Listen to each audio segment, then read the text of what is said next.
রান্না জানো? যশোর ভাগে গম্ভীর গলায় প্রশ্নটা যেন ছুড়ে দেওয়া হলো।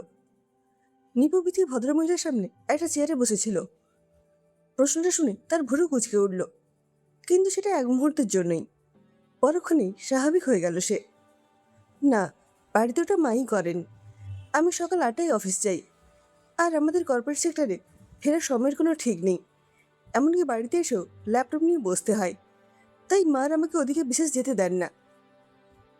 বৈভবের সাথে প্রায় বছর দুয়েক আলাপ নিপবিথির। সেও কর্পোরেট সেক্টরেই চাকরি করে। নিপবিথিদের ক্লায়েন্ট তাদের কোম্পানি, সেই সূত্রেই আলাপ। নিপবিথি অত্যন্ত ধারালো স্বভাবের মেয়ে, যে কারণে তার বাবা মা ভীষণ ভয়ে ভয়ে থাকেন। ছেলেরাও তার ধারে কাছে ঘেঁষতে চায় না। কিন্তু বৈভবের সাথে তার সম্পর্কটা কিভাবে যেন উতরে গেল। প্যান প্যানই প্রেম নয়, একটা পারস্পরিক বোঝাপড়ার সম্পর্ক। আলাপের মাস ছয়েকের মধ্যেই নিপবিথি জানতে পারল বৈভবের বাবা নেই, মা একটি স্কুলের হেডমিস্ট্রেস, বেশ কড়াধাদের মহিলা। ছাত্রীরা তার ভয়ে কাঁপে। বৈভব হাসতে হাসতে জিজ্ঞেস করেছিল, চ্যালেঞ্জ অ্যাকসেপ্ট করতে পারবে তো? মুচকি এসে নিপবিথি জবাব দিয়েছিল, ছোটবেলা থেকেই পিঠ দেখাতে শিখিনি কখনো। ভালোই কেটে যাচ্ছিল দিনগুলো। যদিও দুজনেই কর্মব্যস্ত, তবু তারই মাঝে ফাঁকে ফাঁকে 1-2 ঘন্টা সময় ওরা নিজেদের জন্য বার করে নিত। বছর দেড়েক কাটলে একদিন গোমরা মুখ নিয়ে বৈভব কফি শপে দেখা করতে এলো। জিজ্ঞাসা করে নিপবিথি জানতে পারল বৈভবের কোম্পানির একটা নতুন প্রজেক্ট নিয়ে 3জনকে আগামী 4 বছরের জন্য ক্যালিফোর্নিয়ায় আস্তানা গাড়তে হবে। তালিকায় তার নামটাও আছে। ম্যাডাম, এইবার তোমার মতামত জানতে চাই। হাইকমান্ডের পারমিশন আদায় করতে হবে তো? কাউকে না বলার হলে আমি এতদিন সময় নিই না। এইবার কি করতে হবে বলো? এইবার আমার বাবা মাকেও তো বলতে হয়। আর আমি চাকরি করি, সেটার কি হবে? ধীরে ম্যাডাম, ধীরে। দুই হাইকমান্ড আগে মুখোমুখি লড়ুক, তার সাথে আমার মায়ের বাউন্সারের মোকাবিলা করতে তুমি কেমন ব্যাটিং করো দেখি। যদি পিছে টিকে যাও, তারপরেই তো নেক্সট স্টেপ নেওয়া যাবে। সেই মতো দুই পরিবার তাদের পছন্দের কথা জানার পরে তারা আজ মুখোমুখি হয়েছে। বৈভবের মাকে দেখেই নিপবিথির মা ও বাবা ভয়ে জড়সড়। তারা এখন সোফায় চুপচাপ বসে আছেন। বৈভব এই বাড়িতে আজ প্রথম এসেছে। সে মিটিমিটি হাসছে, আর টেবিলের ওপরে রাখা খাদ্য সামগ্রী সদ্গতি করছে।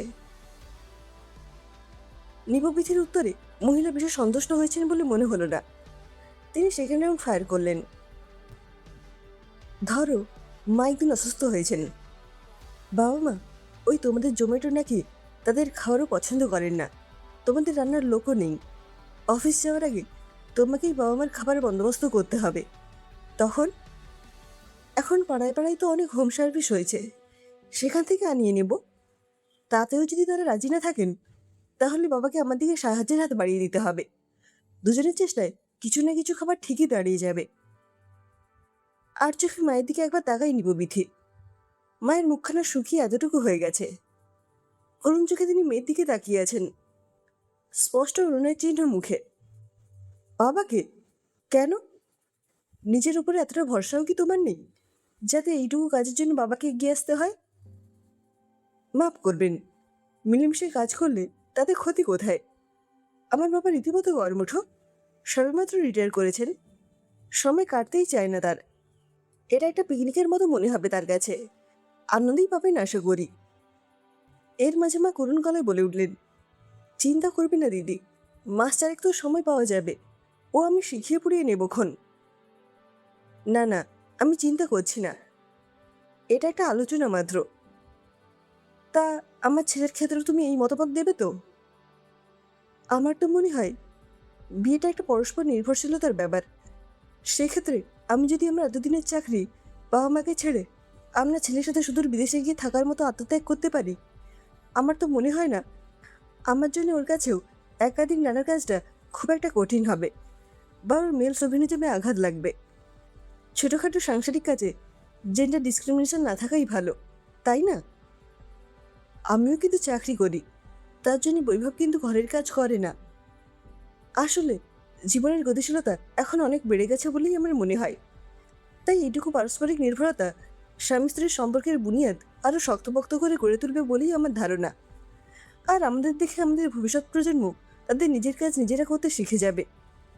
সবাই মিলে কাজ করলে প্রত্যেকের নিজস্ব অবসর সময়ও অনেকটাই বেরিয়ে আসবে। তখন পরিবারের সবাই সবাইকে সময় দিতে পারবে। বৈভব এতক্ষণ বসে বসে মিটিমিটি হাসছিল। এইবার লাস্ট বাউন্সারটা সেই দিল। আর তোমার এই মতামতের সাথে যদি আমি আর আমার মা সহমত না হই, তাহলে কি এই সম্পর্কে দাড়ি টানতে তুমি পিছপা হবে না? বিয়ে শুধু সামাজিক বন্ধন নয়, একটা মানসিক বোঝাপড়ার প্রয়োজন্য এই সম্পর্কে গড়ে ওঠে বলে আমার ধারণা। যদি শুরুতেই একে অপরকে বোঝার দায়িত্ব আমরা অস্বীকার করি, তাহলে সারা জীবন জোড়াতালি দিয়ে বেঁচে থাকা চাইতে এক্ষেত্রে পরস্পরকে এড়িয়ে যাওয়াই ভালো হবে বলে আমি মনে করি। বৈভবের মায়ের পারে উঠে পড়লেন। অনেকক্ষণ এসেছে, এইবারে আমাদের উঠতে হবে। খুব ভালো লাগলো আপনাদের সাথে পরিচয় হয়ে। শুকনো মুখে নিভবিধির মা বাবাও উঠে পড়লেন। তাদের মুখ দেখেই বোঝা যাচ্ছিল ভবিষ্যতে এই সম্পর্কের ব্যাপারে তারা খুব একটা আশাবাদী নন। মেয়ের ওপর খুব রাগ হচ্ছিল তাদের। ছোটবেলা থেকেই তো অনেক চেষ্টা করেছিলেন তারা। মেয়েটির এই ক্যাট ক্যাট করে মুখের ওপর কথা শোনানোর স্বভাবটা কিছুতেই আর গেল না। কি এমন ক্ষতি হতো একটু নরম সরম হয়ে উত্তর দিলে? আরে বাবা, বিয়ের পরে তো বিদেশে চলে যেতিস, সেখানে কি আর শাশুড়ি তোর ইচ্ছে বাধা দিতে যেতেন? সব ব্যাপারে ঢাক ঢোল না পেরালে মেয়েটা কিছুতেই শান্তি পায় না। এমন ভালো ছেলেটা হাতছাড়া না হয়ে যায় আবার। ওদের বিদায় দেওয়ার জন্য সবাই বাড়ির মেন দরজায় এসে দাঁড়ালো। আসি তাহলে। ভদ্রমহিলা পা বাড়তে যাচ্ছিলেন। নিপবিধির মা আর নিজেকে ধরে রাখতে পারলেন না। দিদি, তাহলে কি আমরা একটু আশা রাখতে পারি?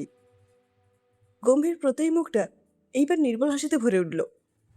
আরে বাবা, একেবারে 100-100। এত মনের জোর আর স্পষ্টবাদিতা আমি একটা মেয়ের কাছ থেকে আশা করিনি। আসলে আমি দিদিমণি মানুষ তো, তাই আমার একটু বাজিয়ে নেওয়ার অভ্যেস আছে। না হলে যে কাঁচ আর হীরের পার্থক্য করা যায় না। তবে আমার ছেলের জহুরির চোখ, নিজের জন্য সঠিক রত্ন ও একেবারে ঠিক বেছে নিয়েছে। আপনারা তাহলে একদিন এবার আসুন আমাদের বাড়িতে, কথাবার্তা সব সেরে নিতে হবে তো। গাড়িতে ওঠার আগে বৈভব চুপি চুপি টিপবিথিকে বলল, লেডি মার্শালের বলে তাহলে শেষ পর্যন্ত সেঞ্চুরিটা হাঁকিয়েই ছাড়লে?